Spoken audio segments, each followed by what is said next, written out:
மின் கட்டண உயர்வை உடனடியாக வாபஸ் பெற கோரி கடலூரில் அனைத்து குடியிருப்போர் நல சங்கங்களின் கூட்டமைப்பு சார்பில் கண்டன ஆர்ப்பாட்டம்.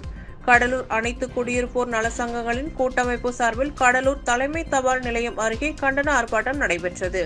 இதில் புதிய மின் கட்டண உயர்வை வாபஸ் பெற வேண்டும், புதிய பேருந்து நிலையத்தை அதிமுக ஆட்சி காலத்தில் அடிக்கல் நாட்டிய மாவட்ட ஆட்சியர் அலுவலகம் அருகிலேயே அமைத்திட வேண்டும், கடலூருக்கான மருத்துவக் கல்லூரியை கடலூரில் அமைக்க வேண்டும், புதிதாக கொண்டுவரப்பட்டுள்ள புதிய குற்றவியல் நடைமுறை சட்டங்களை மத்திய அரசு உடனடியாக வாபஸ் பெற வேண்டும் உள்ளிட்ட பல்வேறு கோரிக்கைகளை வலியுறுத்தியும் மத்திய மாநில அரசுகளின் கவனத்தை ஈர்க்கும் வகையில் கோஷங்கள் எழுப்பி ஆர்ப்பாட்டம் செய்தனர்.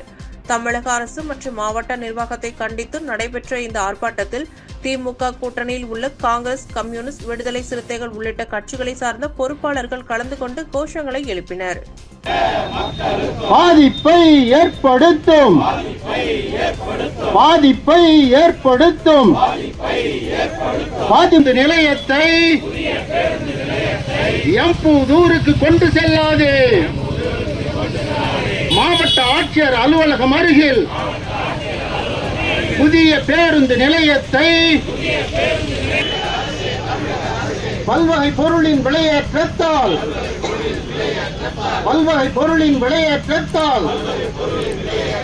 துன்பப்படுகிற தமிழக மக்களுக்கு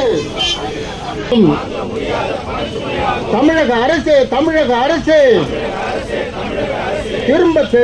திரும்ப பெறு மின் கட்டண உயர்வுதனை திரும்ப பெறு